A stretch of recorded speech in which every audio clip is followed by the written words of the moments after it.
অবশেষে এই তৃতীয় বিশ্বযুদ্ধ পরমাণু বোমা ফেলার হুমকি। হ্যাঁ বন্ধুরা, আপনারা আজকাল খবরের চ্যানেল খুললেই দেখছেন রাশিয়া ইউক্রেন সংঘাত, মধ্যপ্রাচ্যে উত্তেজনা আর পরাশক্তিগুলোর একে অপরকে হুমকি দেওয়ার খবর। পরিস্থিতি যেদিকে এগোচ্ছে তাতে হতেই পারে যে কোনো দিন হয়তো খবর আসবে পরমাণু বোমার হামলা হয়েছে। সত্যিই কি আমরা একটা নিউক্লিয়ার ওয়ার বা পরমাণু যুদ্ধের দ্বারপ্রান্তে দাঁড়িয়ে আছি? সত্যি কি পরমাণু বোমা ফেলার সিদ্ধান্ত নেওয়া হয়েছে? আজ আমরা জানব, যদি সত্যিই একটা পরমাণু বোমা পড়ে তাহলে ঠিক কি হবে। ভিডিওটি শেষ পর্যন্ত দেখুন, কারণ শেষের চমকটা আপনার চিন্তাধারাই বদলে দেবে। বর্তমানে সারা বিশ্বে প্রায় 12,100টি পরমাণু অস্ত্র মজুদ আছে। এর মধ্যে প্রায় 90% আছে শুধু আমেরিকা আর রাশিয়ার হাতে। সাম্প্রতিক খবরে আমরা অনেকবার শুনেছি যে অমুক দেশ নিউক্লিয়ার অ্যালার্ট বা পরমাণু সতর্কতা জারি করেছে। যখন দুটো দেশের মধ্যে ইগো এবং অস্তিত্বের লড়াই শুরু হয়, তখন খবরের কাগজ থেকে শুরু করে সোশ্যাল মিডিয়া সব জায়গাতেই পরমাণু বোমার জুজু আমাদের ভয় দেখায়। মনে হয় এই বুঝি কেউ একটা বোতাম টিপে দিল। কিন্তু আপনারা কি জানেন, একটা বোতাম টেপার পর যে বোমাটা পড়বে তার ক্ষয়ক্ষতি কতটা ভয়ঙ্কর হতে পারে? চলুন হিরোশিমা নাগাসাকির উদাহরণ আর বিজ্ঞানীদের গবেষণা থেকে একটু বোঝার চেষ্টা করি। তারপর খবরে ঢুকছি যে কে হুমকি দিচ্ছে পরমাণু বোমার।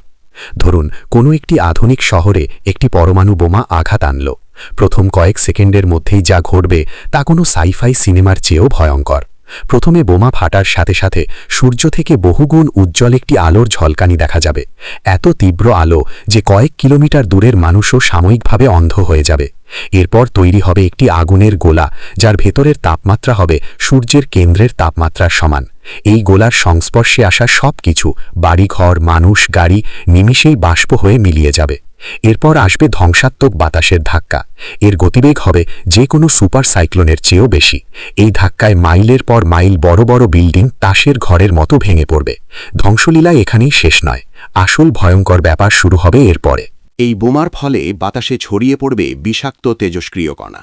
শুরু হবে ব্ল্যাক রেইন বা কালো বৃষ্টি। এই রেডিয়েশনের ফলে যারা বিস্ফোরণ থেকে বেঁচে যাবে তারাও ক্যান্সার বা অন্যান্য ভয়ঙ্কর রোগে ধুঁকে ধুঁকে মারা যাবে। সবচেয়ে বড় বিপদের নাম নিউক্লিয়ার উইন্টার। যদি একাধিক বোমা ফাটানো হয় তাহলে এত ধোঁয়া আর ছাই বায়ুমণ্ডলে জমবে যে সূর্যের আলো পৃথিবীতে আসতেই পারবে না। সারা পৃথিবীর তাপমাত্রা হঠাৎ করে কমে যাবে, ফসল উৎপাদন বন্ধ হয়ে যাবে, কোটি কোটি মানুষ না খেতে পেয়ে মারা যাবে। কেউ বাঁচবে না এই রেডিয়েশন থেকে। এতক্ষণ যা বললাম তা শুনে নিশ্চয়ই বুক কাঁপছে, কিন্তু এইখানেই লুকিয়ে আছে আসল উত্তর। এই যে এত ক্ষয়ক্ষতি, পৃথিবী ধ্বংস হয়ে যাওয়ার উপক্রম, ঠিক এই কারণেই কোনো দেশ পরমাণু বোমা ফেলবে না। বিজ্ঞানের ভাষায় একে বলা হয় ম্যাড, অর্থাৎ মিউচুয়ালি অ্যাসিওর্ড ডিস্ট্রাকশন বা পারস্পরিক নিশ্চিত ধ্বংস। সহজ কথায়, তুমি যদি আমাকে মারো, আমি মরে যাওয়ার আগে তোমাকেও মেরে যাব। কোনো দেশের রাষ্ট্রনেতাই এত বোকা নন। তারা খুব ভালো করেই জানেন, তারা যদি শত্রুর ওপর পরমাণু বোমা ফেলেন তবে কয়েক মিনিটের মধ্যেই শত্রু দেশও তাদের দিকে পাল্টা পরমাণু বোমা ছুড়বে। এর ফলে শুধু শত্রু নয়, নিজের দেশ, নিজের পরিবার, নিজের অস্তিত্ব পুরোপুরি ছাই হয়ে যাবে। অস্ত্রগুলো তৈরি করা হয়েছে একে অপরকে ভয় দেখানোর জন্য, ব্যবহার করার জন্য নয়।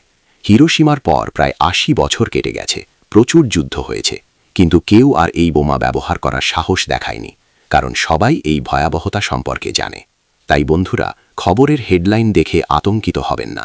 রাজনৈতিক নেতারা যতই গলা ফাটান না কেন, তারা জানেন পরমাণু যুদ্ধের কোনো বিজয়ী হয় না, সবাই হারে। পৃথিবীটা এখনও সুন্দর আর মানুষ বেঁচে থাকতে চায়। ভিডিওটি কেমন লাগলো কমেন্ট করে জানান। এই ধরনের তথ্যমূলক ভিডিও আরও দেখতে চাইলে চ্যানেলটি সাবস্ক্রাইব করুন এবং বেল আইকনটি টিপে দিন। ভালো থাকবেন, সুস্থ থাকবেন। দেখা হচ্ছে পরের ভিডিওতে।